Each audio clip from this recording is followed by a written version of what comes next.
Minhas amigas e meus amigos, muito boa tarde.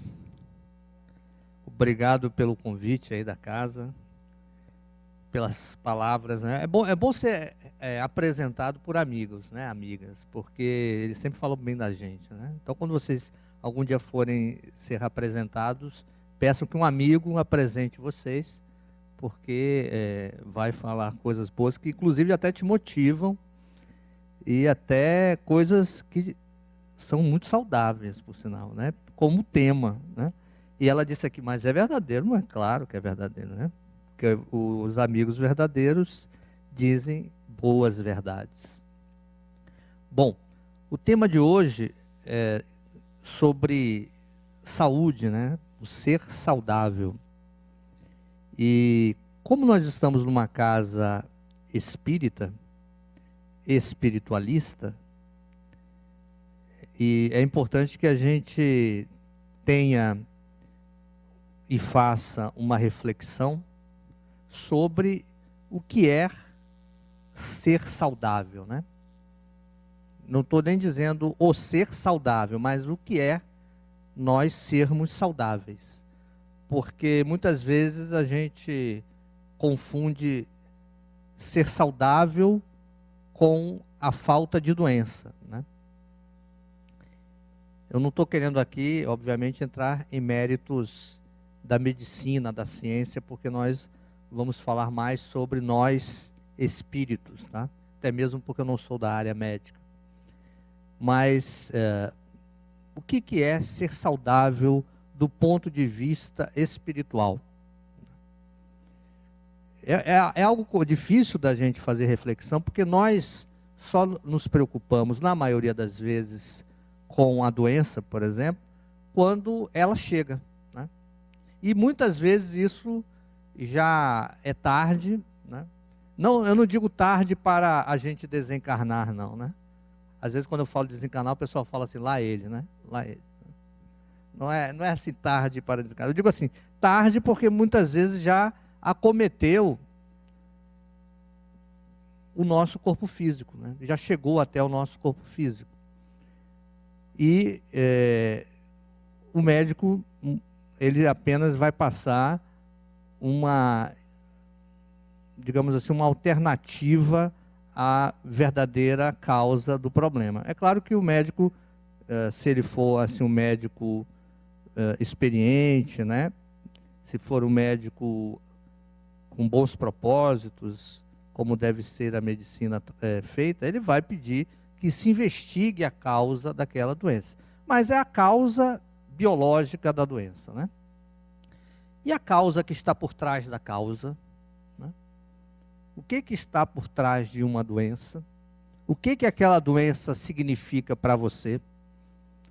Eu costumo dizer que a gente não veio aqui nesse planetinha azul para sofrer, né? Então, se nós sofremos, alguma coisa a vida está querendo nos dizer. Uma parte desse sofrimento é uma doença física, né? Então, quando a gente está sofrendo alguma doença, a gente deve se perguntar: por que eu não sou saudável? Ou o que essa doença está querendo me dizer? Parece meio paranoico, mas é isso mesmo. É um bate-papo com o nosso corpo, né? É um bate-papo com aquilo que está acontecendo. Às vezes, quando eu me pego gripado, eu me pergunto, gripe, eu pergunto para a gripe, né? O gripe, o que você está querendo comigo, né? O que você está querendo me dizer?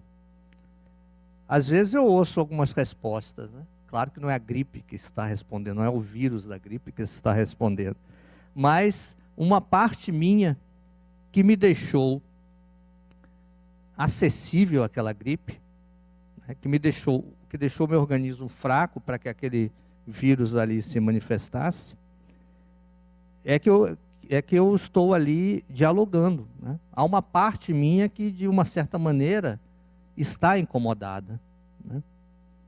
E muitas doenças têm a ver com essa falta de diálogo interior nosso. A gente não conversa com a gente mesmo, né? A gente não busca perceber o que está faltando ali quando vem algum problema para a gente. Então, aquela doença que nos acomete é como se fosse um núcleo de um sofrimento psíquico, que no fundo é um sofrimento do espírito, né? As causas, a gente precisaria ir em cada ser e perguntar: da onde vem aquele sofrimento? Da onde vem aquele núcleo, aquela raiz do sofrimento, né? Que acaba, no final, atingindo o corpo físico. Nós somos seres muito complexos, né? Então, quando a gente olha a doença ou a saúde espiritual, eu prefiro olhar a saúde espiritual, a gente deve ter a percepção que nós não somos apenas esse corpo biológico. Nós somos formados de um corpo físico, nós somos formados de um corpo perispiritual e nós somos espíritos também, né? Ou principalmente espíritos. Então, às vezes a gente acha que é o nosso corpo apenas que está doente, né? Mas o que acometeu aquela doença? Da onde é a causa daquela doença? Será que aquilo ali tem a ver com o meu karma? Né? Muitas pessoas se apegam nisso. Aliás, as pessoas adoram colocar os seus sofrimentos nessa vida em um determinado karma. Ah, isso aqui é meu karma. Como se isso fosse resolver o problema. O karma, ele é apenas um diagnóstico, não é uma explicação. A gente precisa entender o que é karma para podermos compreender por aquilo que nós estamos passando. Qual é esse movimento que nós estamos passando, né? Então, muitas vezes pode ser algo, por exemplo, de uma outra vida, né? Alguma ação que tivemos numa outra vida e que ela se, digamos assim, se estabiliza nessa que nós estamos vivendo agora. Mas isso não significa, e aí é uma confusão que nós fazemos muito, isso não significa que nós estamos pagando pelos pecados de outra vida, né? O que acontece é que nós não resolvemos bem aquilo que aconteceu em outra vida. Pode ser em outra vida, mas pode ser nessa vida mesmo, né? Nós contaminamos o nosso perispírito com problemas do nosso psiquismo, e essa contaminação do perispírito reflete no corpo físico. Eu estava conversando com uma amiga minha essa semana, né? E ela dizendo assim para mim: só que para você tudo é problema espiritual. Eu digo: tudo é problema espiritual. Não, mas não é possível. Será que não tem coisa que não é problema espiritual? Será que não é alguma coisa que não é problema espiritual? Por exemplo, uma dor de cabeça é uma obsessão? Aí eu digo: não, né? Eu não estou dizendo que tudo é problema obsessivo, né? Mas tudo é problema espiritual, porque aquilo que acontece com você é problema do seu espírito, ou seja, você é espírito. Perceba que a gente tem uma certa definição de dizer que somos espíritos, né? A gente diz assim: será que o meu espírito, né? Será que a minha alma? A gente não se encara, a gente não se percebe como espírito, né? O primeiro passo para a gente buscar ter uma saúde integral, ser um ser saudável, né? Ou em busca de uma saúde integral, é a gente se perceber como espírito. Podemos ter problemas físicos, podemos ter doenças físicas, sim, né? Essa aqui, o que a gente está usando uma máquina, né? A gente está usando uma máquina biológica, e essa máquina tem seus desgastes. Agora, essa máquina, ela é muito atrelada aos pensamentos, às emoções, aos sentimentos, tudo aquilo que eu, espírito, vivo, né? Então eu posso desgastá-la mais através do modo como eu penso, como eu ajo, como eu percebo a realidade, como eu transmito a realidade para os outros, como eu exerço o meu papel aqui no mundo. Ela pode ser desgastada ou ela pode ser recuperada em função também de como eu ajo, como eu penso, como eu sinto. Porque o espírito, ele vai agir sobre o corpo espiritual, que a gente chama de perispírito, né, no espiritismo, que é uma veste também do espírito. O espírito, para se manifestar, né, ele precisa de um corpo no plano espiritual. Quando a gente desencarnar, viu alguém?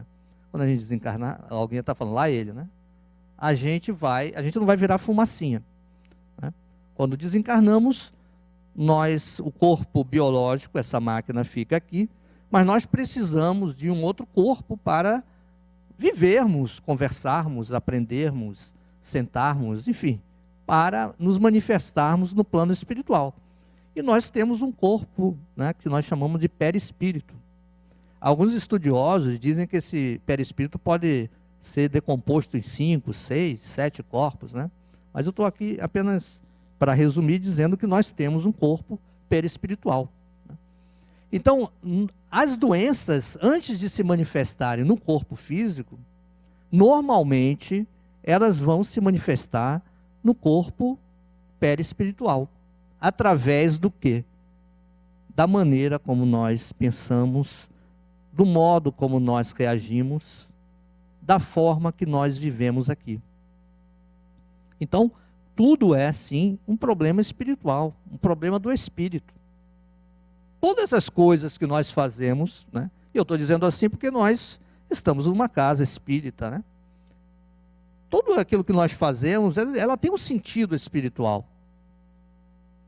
A gente deve ter esse tipo de compreensão para que a gente possa ter uma vida mais plena, né? Para que a gente também não se engane. Porque muitas doenças nossas, somos nós querendo nos enganarmos, né? Ou não nos aceitamos em relação a determinadas coisas. Então, quando a gente tem, por exemplo, alguma grande decepção, perceba que a decepção, por exemplo, estou dando um exemplo só, né? A decepção, ela pode ser encarada de maneiras diferentes a depender do espírito. Você chega para uma pessoa e diz, olha, o seu time perdeu de 7-1. Tem gente que pode ficar... dificilmente um time perde 7-1, né? Mas digamos que em algum planeta um bom time perca de 7-1. Tem pessoas que vão ficar extremamente abaladas com essa notícia, né? Decepcionadas, e outras não estão nem aí. Algumas acham estranho e tal, não era isso que eu esperava, mas, né, releva. Outras podem sentir tanto na alma o peso de uma decepção, e aí pode ser uma decepção futebolística, mas podem ser coisas piores, pode ser uma decepção amorosa, né? Uma decepção no trabalho, né?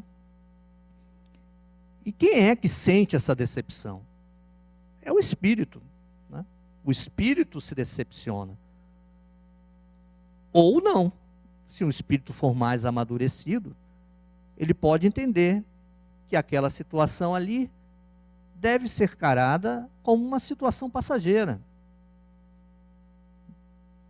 Então, somos nós que damos o determinado valor aos acontecimentos e aos eventos da vida. Aí é por isso que o Espiritismo sempre nos diz, olha, você precisa trabalhar o seu egoísmo, precisa trabalhar o seu desapego, precisa trabalhar a sua vaidade, porque esses são os filtros que nós colocamos para dizer para nós mesmos se aquilo ali vai nos deixar tristes, ansiosos, com medo, com sentido de fracassado, ou não. Esse sentimento, ele não atinge o corpo físico de imediato, né? Um sentimento negativo, uma emoção negativa, ele não vai atingir o corpo físico de imediato. Ele vai quase que imediato, atingir o corpo perispiritual. Então, no plano espiritual, por exemplo, os espíritos nos relatam isso. É muito difícil a gente esconder o que está sentindo. Porque quando a gente fica com raiva de alguém, rapidamente alguma coisa muda em nós. Provavelmente o nosso cardíaco, o nosso chakra cardíaco, o nosso centro de força cardíaco, que fica mais ou menos localizado aqui, que é um núcleo de energia, provavelmente ele vai mudar de cor, enfim, ele vai se apresentar de uma maneira diferente. Os espíritos vão estar olhando ali, né? Porque mexe no corpo perispiritual. Ao mexer no corpo perispiritual, como nós estamos totalmente entrelaçados, né? O corpo físico com o nosso perispírito, ele vai atingir o corpo físico e daí causar uma doença.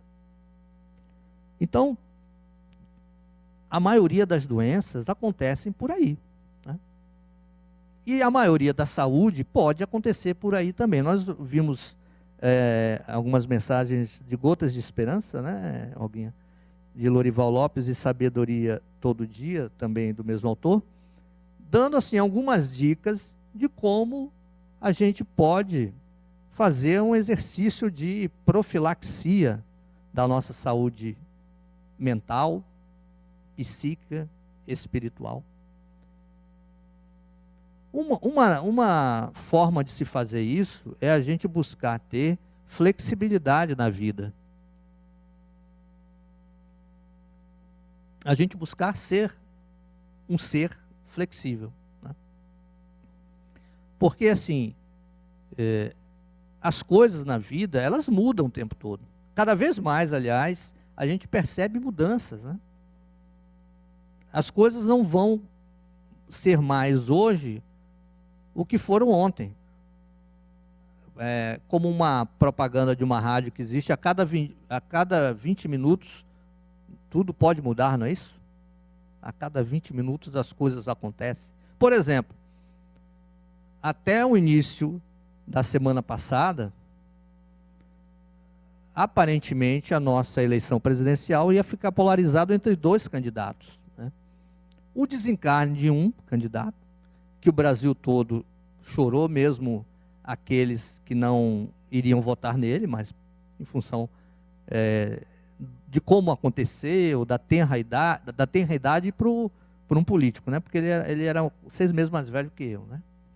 Aí eu comecei assim, a ficar empolgado, porque todo mundo ficou falando, pô, tão novo, né?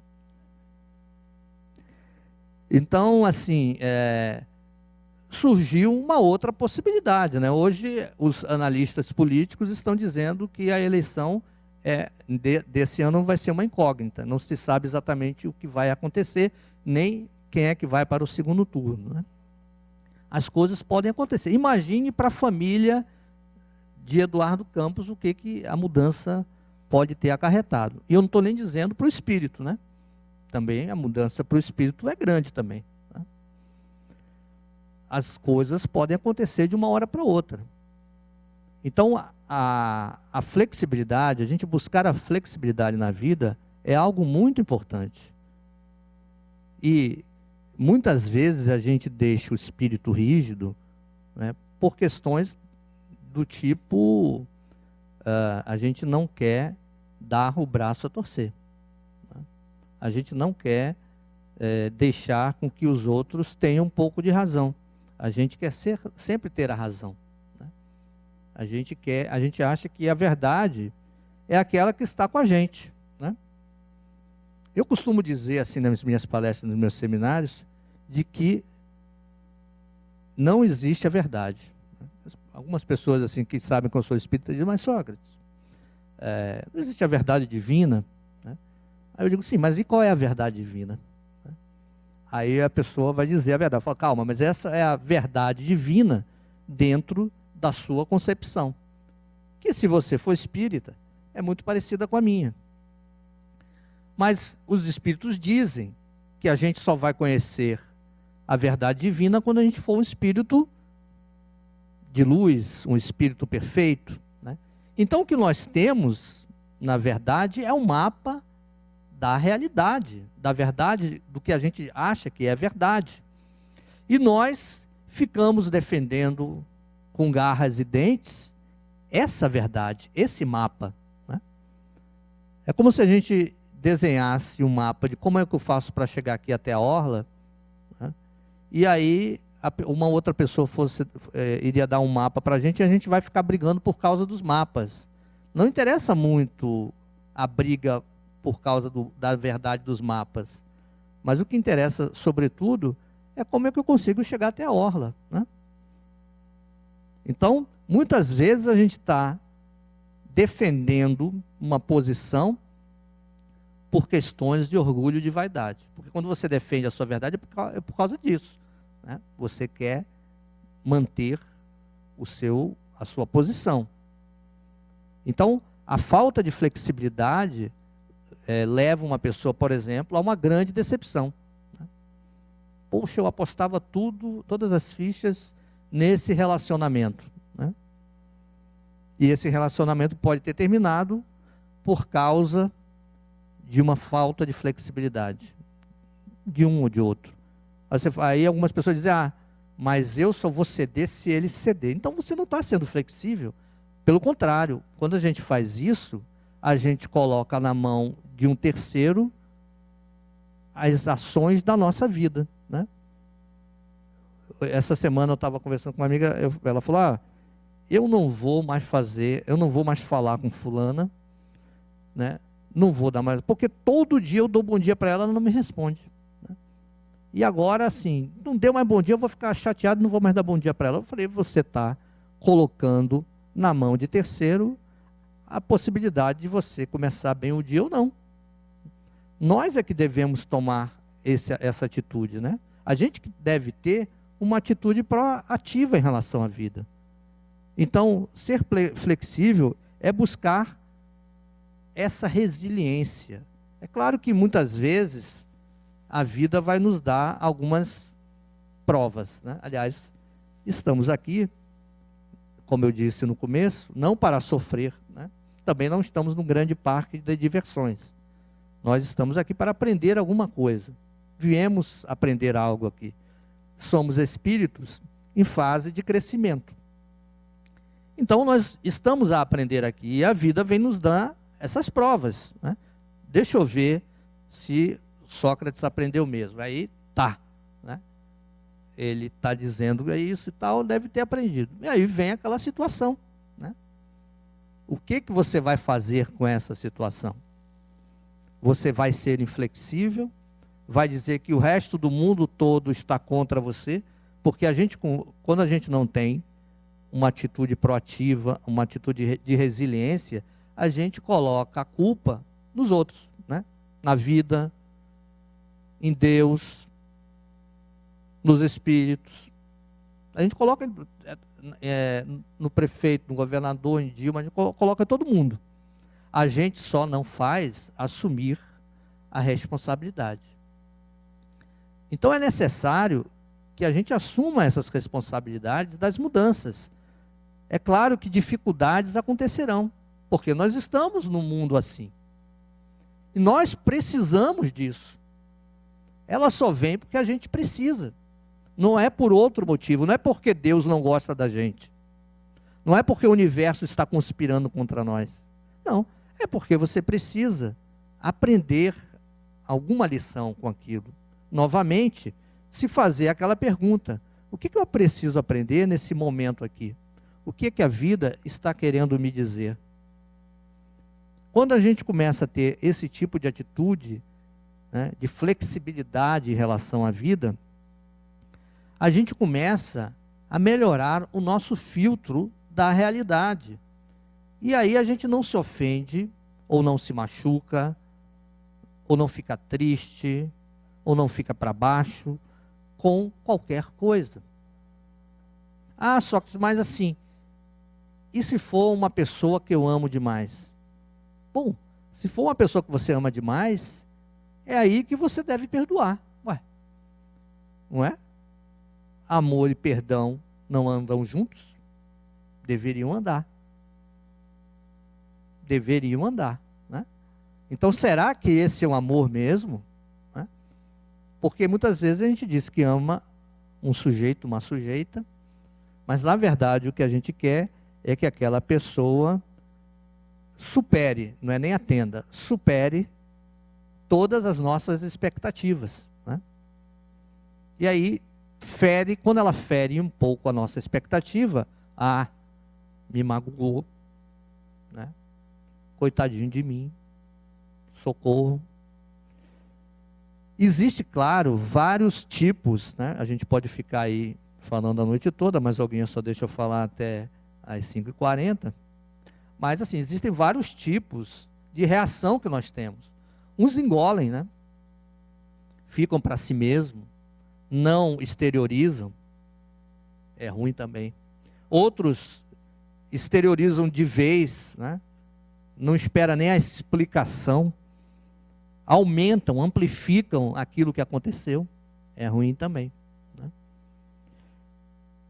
Muito já se fala que um ser que vai querer viver uma vida plena precisa buscar desenvolver a inteligência emocional, que é assim, é essa capacidade que a gente pode vir a ter de perceber as emoções no momento que as coisas estão acontecendo. Levei uma fechada, saio do La Harmonia, levei uma fechada aqui de um carro, e aí eu vou mandar aquele cidadão para aquele lugar lá, para o umbral, né? O mínimo que a gente manda é para o umbral, né, o cidadão. E gera uma energia descomunal e desproporcional, muitas vezes, ao evento que aconteceu. Porque às vezes a gente leva uma fechada de 1 segundo e a gente fica umas 2 horas pensando na mãe do sujeito, né? Então manda o sujeito para o umbral e a mãe também. E aquilo ali machuca a gente, porque o cidadão muitas vezes nem percebeu que deu a fechada, né? Às vezes você buzinou para ele, ele dá um tchauzinho pensando que é alguém conhecido. E nós ficamos a mastigar aquilo ali, né? Isso é ter uma inteligência emocional. Eu tinha um chefe, né, que ele, quando tinha alguma confusão, às vezes eu pegava carona com ele, quando eu trabalhava no polo petroquímico, e aí quando tinha alguma confusão, alguém dava uma fechada nele, ele chegava assim, fazia assim, sem emitir som nenhum, né? Aí uma vez eu virei, fulano, por que você faz assim, não fala nada, né? Não, eu não vou falar nada, ele dando explicação, porque o sujeito não vai ouvir mesmo, né? Meu ouvido está tudo fechado, então não vou gastar minha voz, eu vou ficar só assim, para o cidadão lá, devia ser para o cidadão lá desequilibrar, né? Então, veja você, perdendo tempo com essas coisas.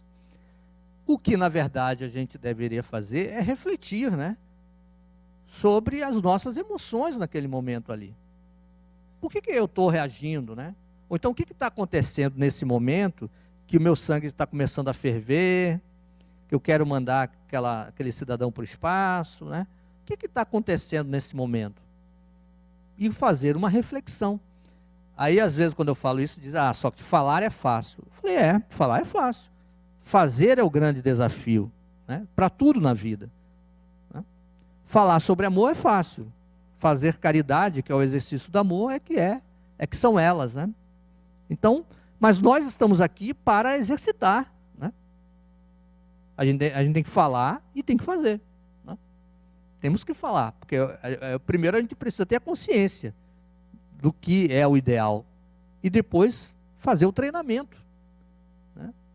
Que é isso tudo. E assim, e ser flexível também na vida, e perceba assim, que essas coisas, elas deixam de alimentar o ciclo vicioso da doença.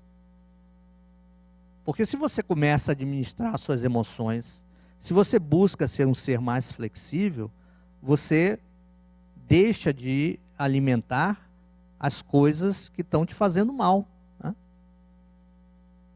Eu sei que engolir sapo é ruim, né? Então, não é engolir sapo, né, quando você não reage a um determinado problema. Não é isso. Mas também não é fazer o oposto, né? Nos meus treinamentos eu tenho uma hora que eu faço o teste da assertividade, né? E às vezes confunde muito, porque as pessoas pensam hoje em dia que o ser assertivo é uma pessoa que diz o que quer, né? Aliás, tem duas confusões. Primeiro, tem umas pessoas que acham que assertividade é você acertar as coisas. É errado essa definição, porque acerto de acertar é com C, né? E assertividade é com dois S. São com dois S. Não, é com dois S. Assertividade é você dizer para aquela pessoa aquilo que você quer.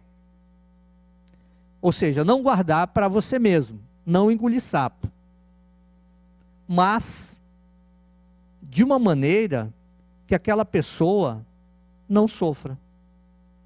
Aí mais uma vez você deve estar pensando, falar é fácil, né? Mas é um treinamento, né?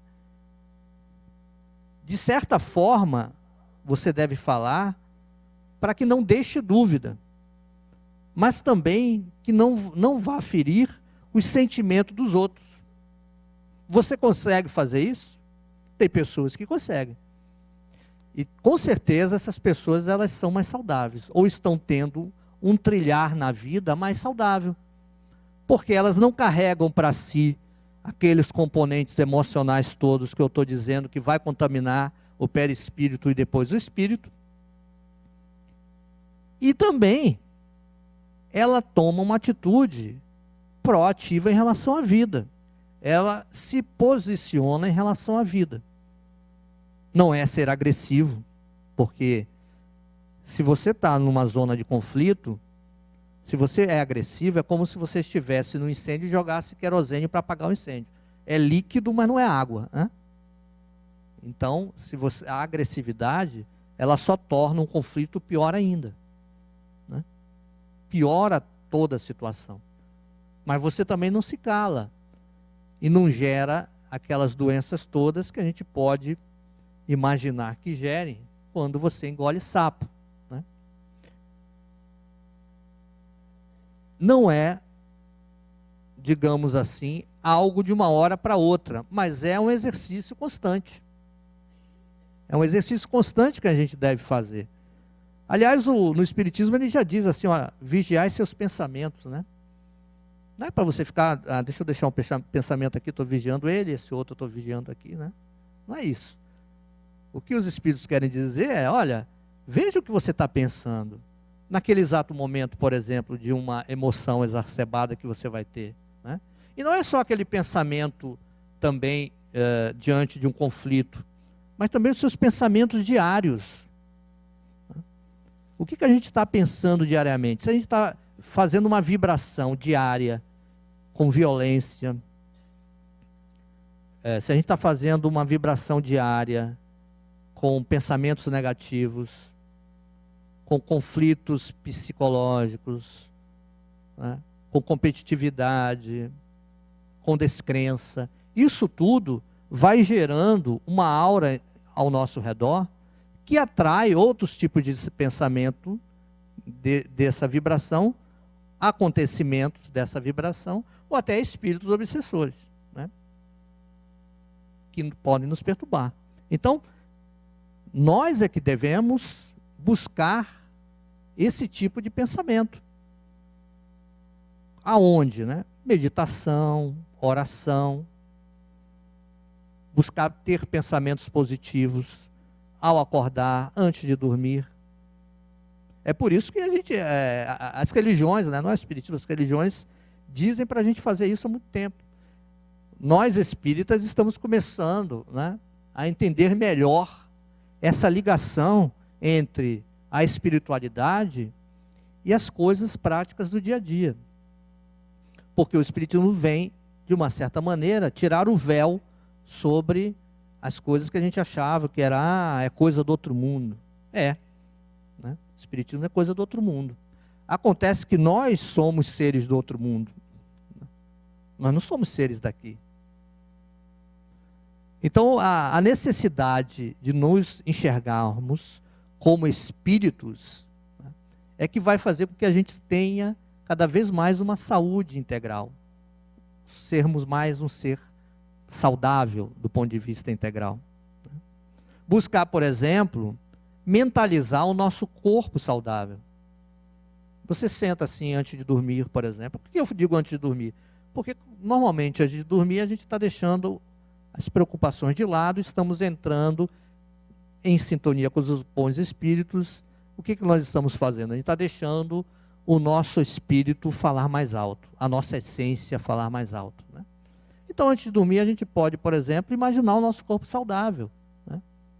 Como imaginar o nosso corpo saudável? Da maneira que vocês acharem criativo. Podem imaginar o seu corpo brilhando, por exemplo, com cores saudáveis, fazendo uma declaração de amor para o seu próprio corpo, né? Tem gente que pode achar uma maluquice, olhar assim, imaginar que você está olhando para o seu fígado e dizer que você ama o seu fígado. Mas a gente deve amar cada parte do nosso corpo, né? Porque esse sentimento de amor transmite para cada célula, para cada átomo. O que existe no universo vivo é o espírito. O resto está a serviço do espírito. O nosso corpo é uma máquina a serviço do espírito. E como é que nós podemos dar a manutenção devida a essa máquina do ponto de vista espiritual? Emitindo boas energias, bons fluidos. Como é que você emite bons fluidos para uma pessoa? Você pode orar por aquela pessoa, você pode orar por você mesmo, você pode dizer para aquela pessoa que você a ama, né? Tem duas pessoas aqui que eu amo, aqui do meu lado, aqui, né? Olguinha e Joselita. Dizendo a você mesmo que você ama cada parte de você. Cada parte do seu ser. E perguntando àquela parte que está se rebelando contra você, como eu disse no início, o que você está querendo me dizer? O que eu estou querendo aprender com isso? Né? E claro, o Espiritismo, ele tem uma série de coisas boas para a gente. Por exemplo, esse tratamento fantástico que temos aqui dia de quarta-feira, ou dia de sexta-feira, né? Quantas e quantas pessoas já foram curadas aqui? Muitas pessoas. Muitas pessoas. Agora, a verdadeira cura está em nós mesmos, né? Porque a doença é apenas um direcionamento. Oi, acorda, você é espírito. A doença está querendo dizer isso para você. Olha, alguma coisa não está bem aí. Você é espírito. E eu desejo a vocês todos espíritos muita paz, muito amor, um ótimo final de semana e muita saúde. Obrigado.